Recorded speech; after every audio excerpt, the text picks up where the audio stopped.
Right, hi, this is a revision session on specifically this bit here, reducing the effects of tropical storms. But I just want to put it in context in terms of the specification. So one of the key ideas is that tropical storms have significant effects on people and the environment. And as we know, those 9 markers often use these wordings. So be ready for a question which is asking about to what extent do they have significant effects on people and the environment. Bear in mind that those are things that could come up. Impacts and effects, what happens? Obviously you're going to separate those into primary and secondary effects. So primary effects, what happens first? My house was flooded. The fishing boats were washed away and destroyed. Secondary effects, people can't catch fish. Their income is destroyed temporarily. The food supply is affected. So these are the sort of effects, and you'd be looking at Typhoon Haiyan as your example there. And there's a video that covers that. Today what we're going to look at is this one here, reducing the effects of tropical storms. And the specification is very clear about this. If you remember, we have this MP3 idea. So, M and then 3 Ps. Now, when we've discovered what these words are, they may ask you about any one of these. As a 9 marker or a 6 marker, you may very well be asked to say which one is more important and why, or to what extent is one more important than the others, and so on. So we've practiced those kinds of questions. So M is for monitoring. So if you monitor a patient in hospital, you're checking them, you're measuring their heart rate, you're measuring those things. So if you monitor a tropical storm, you are keeping a very close eye on it. Usually using satellites, track wind, rain, cloud cover. So they'll be tracking that. They might also, if you remember, we looked at a video of an aeroplane that was specially designed to do lots of measurements, and it flew actually into the eye of a tropical storm. So that's 2 ways of monitoring. And additionally weather balloons and so on. Prediction is the next one. So this uses monitoring data. So it's very difficult to predict without all the information you've gathered from the satellites, and predicts the track the storm will follow. Now, what's key here, if we just pause for a moment, is occasionally you'll see something like this. So you'll have seen me draw this before. If this is the coast, so this is land over here, the tropical storm is obviously out at sea. Let's imagine it's here and it's spinning around its eye here. So if on a particular day the satellites, the people tracking these storms work out that the storm is here, they will then draw a track that they think it's going to follow, and that will be based on the prevailing winds, what they normally expect to see, the specific weather movements of different air masses. If you remember, it will then have a kind of shape around it that looks something like this. Okay, so, if this is Monday, they may say, right, Tuesday we think it's going to be here, Wednesday we think it's going to be there, Thursday, and then Friday. So that's the kind of model. But why does it get wider? What's going on here? Because here we know that it's going to affect this area. Why does the predicted area get wider? Okay, well, obviously it's because at the moment you know where it is and you know which direction it's moving in. So it may, the track may have been like this beforehand. So they'll say, right, we're pretty sure it's going to be between these areas. But give it 1, 2, 3, 4 more days, it may be that track, they can't be as accurate. It might be here, it might be here, it may be here. So this makes it much more difficult in terms of being extremely accurate.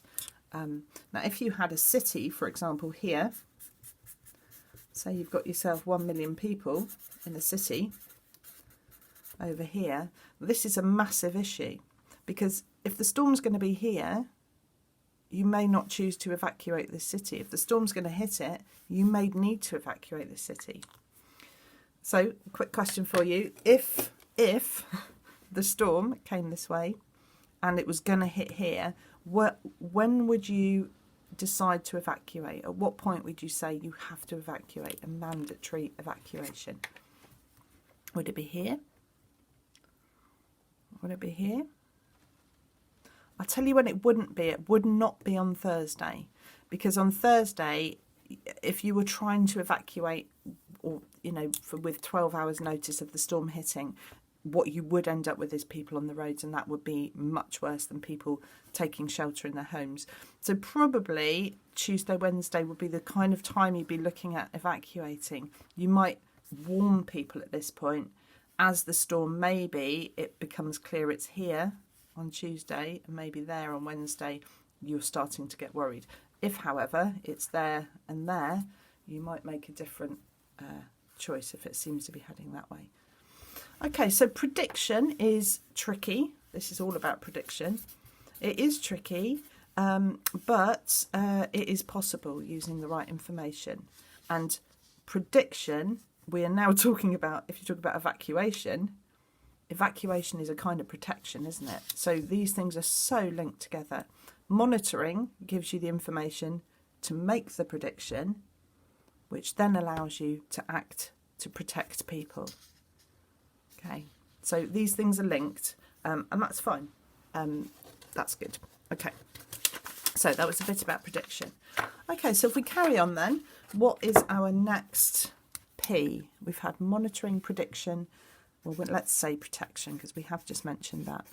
So protection could well be evacuation. That is protecting people, isn't it? If you evacuate people, you are protecting their lives. What could you do to a building?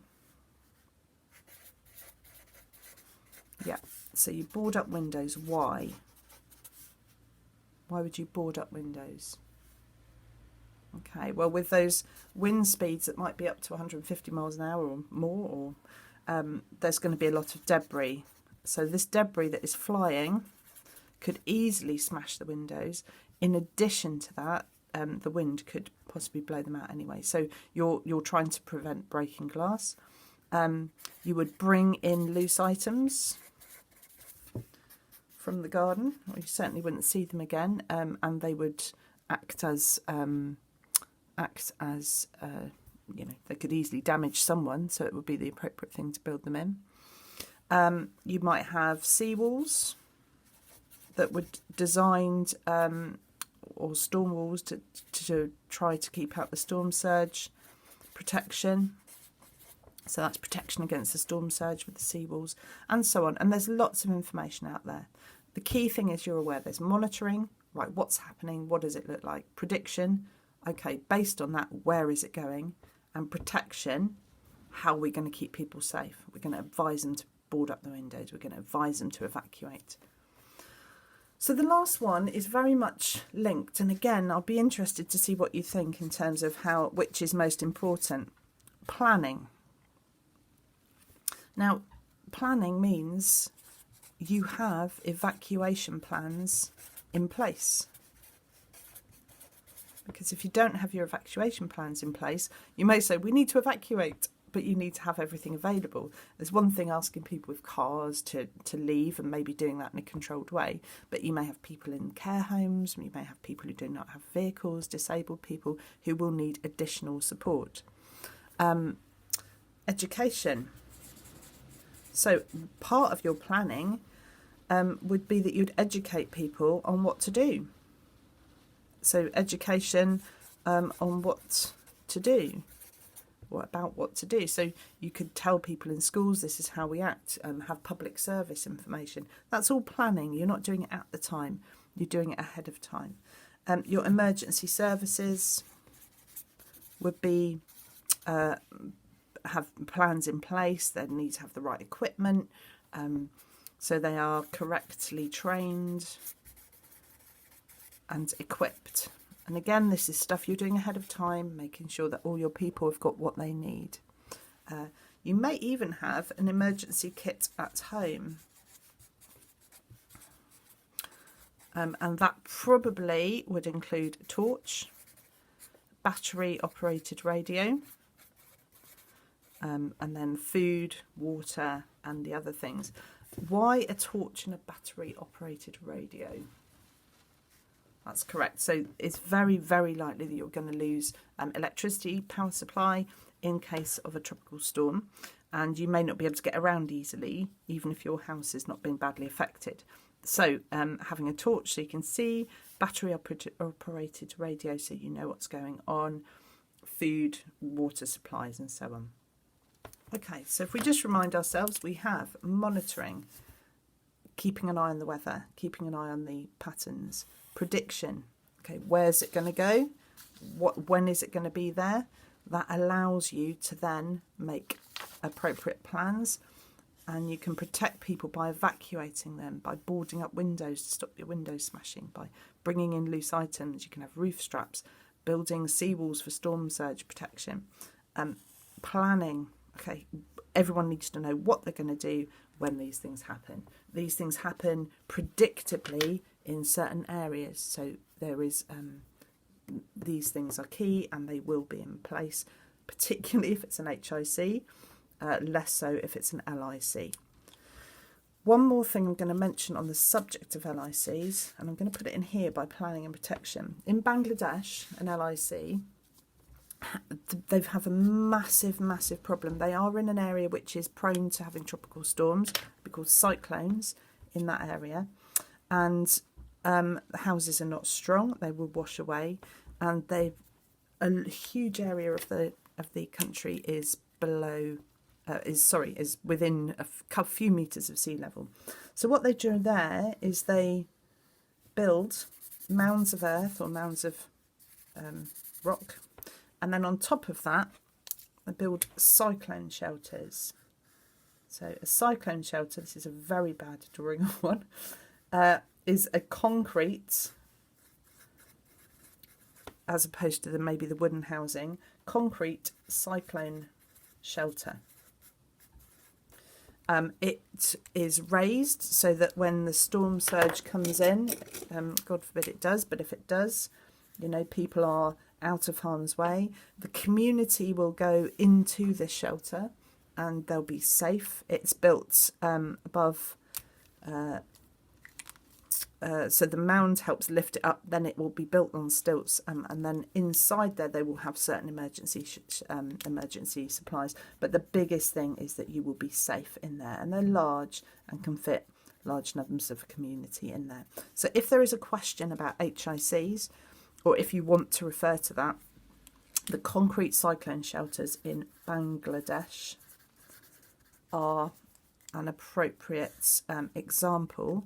This is an example of protection, because obviously people are more protected in there than they are in their homes, which are in an area that's going to flood.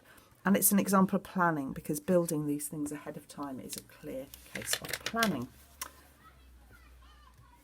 There we go.